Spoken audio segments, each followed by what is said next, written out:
Rockstar games कोई आम company नहीं है, ये एक बगावत है जिसे एंटरटेनमेंट की शक्ल में पैक किया गया है। एक ऐसा ब्रांड जो सिस्टम को मिडिल फिंगर दिखाता है, और वो भी अरबों डॉलर की पैकेजिंग में। जब ये कोई गेम लॉन्च करते हैं तो वो सिर्फ एक रिलीज नहीं होती, वो एक इवेंट होता है। लेकिन बहुत कम लोग जानते हैं कि रॉकस्टार की ये क्रांतिकारी जर्नी ना तो प्लान की गई थी और ना ही परफेक्ट थी। ये गड़बड़ियों, रिस्क और पागलपन से भरी हुई थी, लेकिन फिर भी शानदार थी। कहानी शुरू होती है दो ब्रिटिश भाइयों, सैम और डैन हाउजर से। ये ना तो सिलिकॉन वैली में बड़े हुए और ना ही अपने कमरे में कोडिंग सीखकर टेक गीक्स बने। वो बस दो ऐसे लड़के थे जो क्राइम फिल्मों, अमेरिकन पॉप कल्चर और उस सोच के दीवाने थे कि नियमों से भरी दुनिया में भी आउटलायर बनकर जिया जा सकता है। सैम था वोकल और विजनरी, डैन था शांत लेकिन स्टोरी टेलर। दोनों ऐसे थे जैसे टरेंटिनो को दो हिस्सों में बांट दिया गया हो, पर कैमरे की जगह हाथ में जॉयस्टिक हो। टेक्निकल स्किल्स की कमी को इन्होंने अपनी मैडनेस से पूरा किया, और यही मैडनेस बना रॉकस्टार। सैम का न्यूयॉर्क जाना टर्निंग पॉइंट था।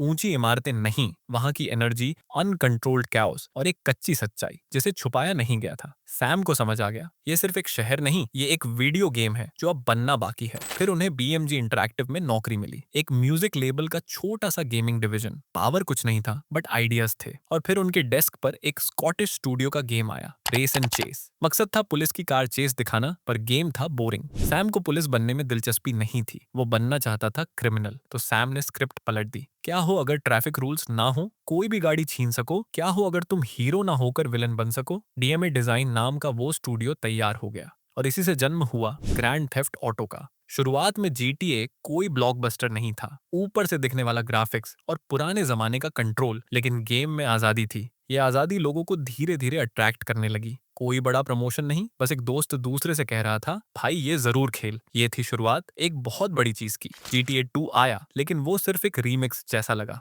सैम और डैन अब पूरी जान लगाने को तैयार थे। अगला गेम उन्हें क्रांति जैसा बनाना था, एक 3D open world crime simulator जो रियल, लिविंग और लाजवाब लगे। नाम रखा ग्रैंड थेफ्ट ऑटो 3। और जब 2001 में ये आया तो ये सिर्फ बिकने नहीं बल्कि धमाका करने आया था। तुम कहीं भी जा सकते थे, कुछ भी कर सकते थे, जो चाहो वो बन सकते थे। पहली बार गेम ऐसा लगा जैसे तुम एक फिल्म को कंट्रोल कर रहे हो। लिबर्टी सिटी अब सिर्फ बैकग्राउंड नहीं थी, ये गेम का स्टार थी। और तभी 9/11 हुआ। न्यूयॉर्क जल रहा था, अमेरिका सदमे में था और रॉकस्टार फंस चुका था। ग्रैंड थेफ्ट ऑटो 3 न्यूयॉर्क पर बेस्ड था, क्राइम, आतंक, कैओस से भरा हुआ। इस वक्त इसे लॉन्च करना खुदकुशी होती, लेकिन कैंसिल करना मतलब कंपनी को खत्म कर देना। तो उन्होंने एक मुश्किल फैसला लिया, थोड़ा सॉफ्ट किया, ना ट्विन टावर्स ना प्लेन्स, थोड़ा कम गोर, बट कोर गेम वही रखा।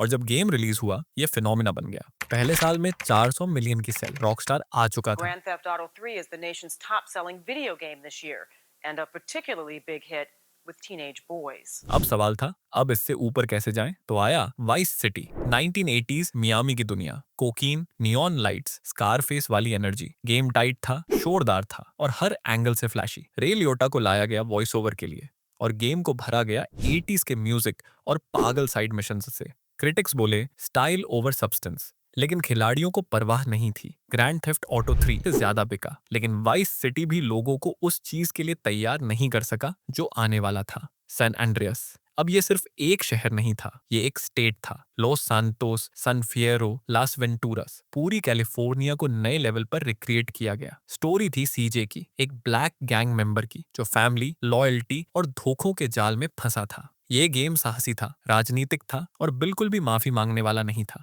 और फिर आ गया हॉट कॉफी स्कैंडल। गेम के कोड में एक सीक्रेट सेक्स मिनी गेम छिपा हुआ था। मॉडर्स ने ढूंढ निकाला, इंटरनेट फट पड़ा, केस, सीनेट हियरिंग, माँ बाप की नाराजगी, पूरा तूफान आ गया। रॉकस्टार को 184 मिलियन का नुकसान हुआ। वॉलमार्ट ने गेम हटा दिया, देशों ने बैन कर दिया। रॉकस्टार के ऑफिस के बाहर प्रदर्शन होने लगे। सब कुछ खत्म हो सकता था, पर नहीं हुआ। उन्होंने सीखा, नया गेम इंजन बनाया, रेज, और फिर आया GTA 4। अब ये कार्टून जैसा कैओस नहीं था, अब ये सीरियस था। निको बेलिक एक असली कैरेक्टर था, टूटे हुए दिल वाला, इंसान वाला। GTA 4 अब सिर्फ मस्ती नहीं था, अब ये दर्द से भागने, सपनों का पीछा करने और पछतावे से निपटने की कहानी बन चुका था। ये गेम बन गया इतिहास का सबसे ज्यादा रिव्यू किया गया गेम। रॉकस्टार अब सिर्फ बाकी नहीं था, अब ये आर्टिस्ट बन चुका था। फिर आया रेड डेड रिडेम्पशन। काउबॉय, बंदूकें, चुप्पी और डूबता सूरज।